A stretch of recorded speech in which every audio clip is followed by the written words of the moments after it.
técnica, então, é escrita pela Sherry Fraker, que é autora do livro Food Chain. Então, a gente tem o mapeamento do sabor, é fazer uma análise das características e preferência da criança, procurando os padrões, texturas, cores que ela sempre costuma aceitar.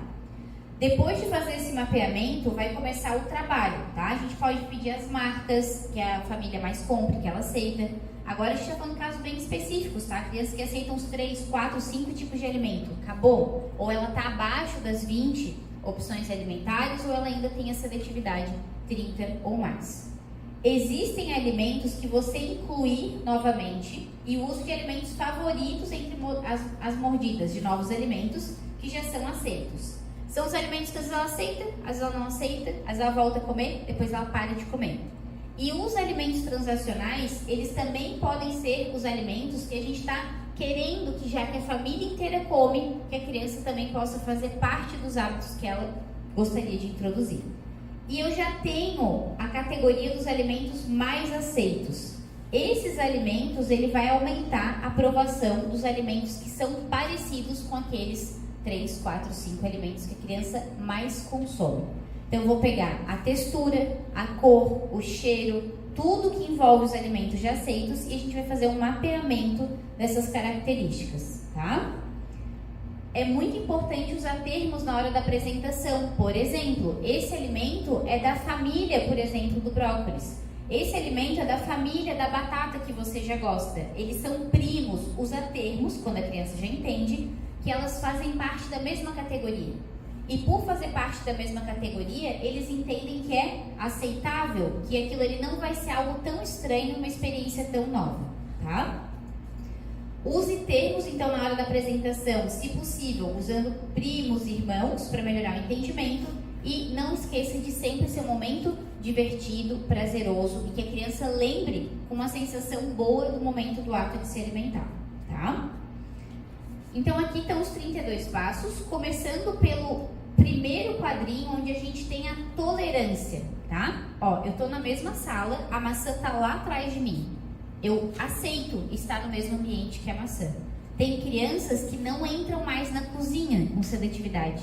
Elas não aceitam pisar na cozinha. A mãe tem que pegar água e levar para ela, pegar a comida e sair da área da cozinha.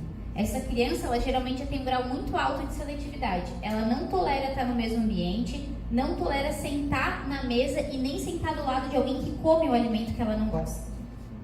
Então, aceitar estar no mesmo ambiente, convivendo com ele, olhar para o alimento sem obrigação de comer, faz parte do primeiro passo dos 32 para a gente, no final, colocar a comida até a boca.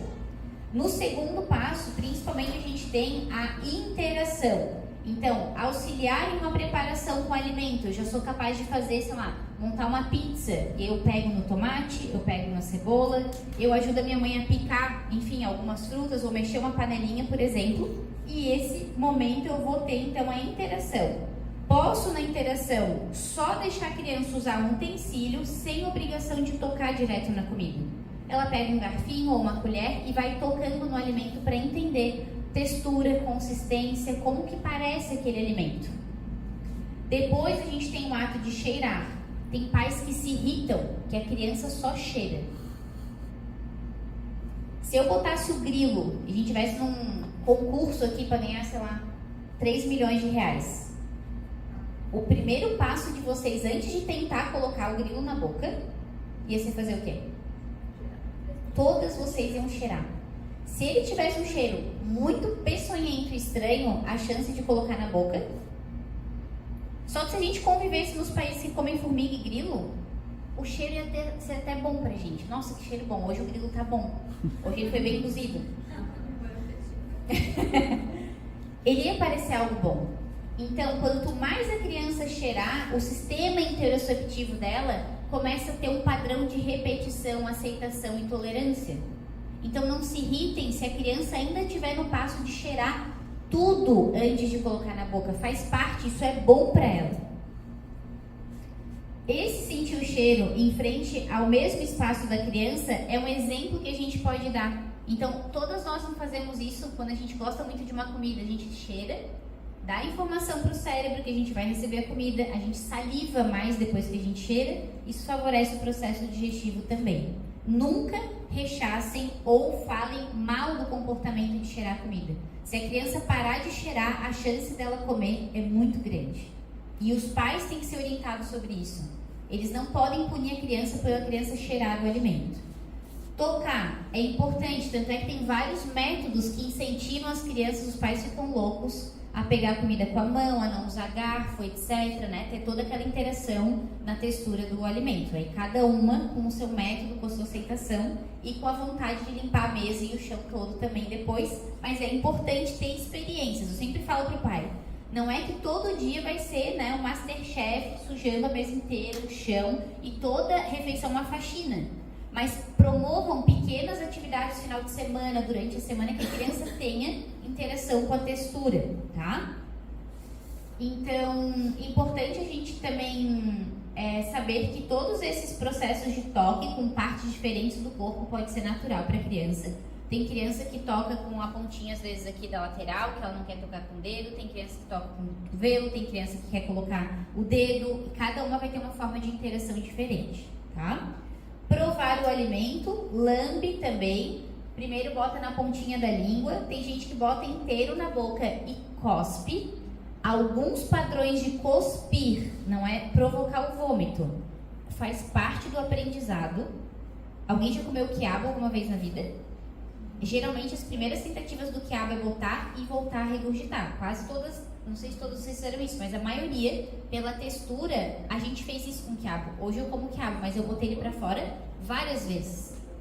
A maioria das crianças que tem seletividade ou tem autismo pode fazer esse movimento repetidamente. O que a gente tem que entender é se ela faz com careta e olhando pro adulto para mostrar, tipo, não gostei, ou se ela faz isso naturalmente para um movimento de aceitação. Bota na boca, cospe e depois ela vai colocar para dentro de novo. Não estaria errado fazer isso porque ela está testando textura, rejeitando e experimentando pela segunda vez, tá? Apesar disso não ser um movimento que a gente gostaria de um refeitório, todo mundo botando para dentro, botando para fora, botando para dentro, a gente não deveria punir esse movimento, tá? Isso é muito importante, nem em casa e nem na escola. Agora, a criança está com um comportamento intencional, olhando lateralmente para o tutor, olhando para o pai, fazendo um movimento de desgosto, geralmente ela está provocando segundas intenções desse comportamento. Então, a gente tem que caracterizar quando é o saudável e o natural e quando a gente tem que corrigir, tá?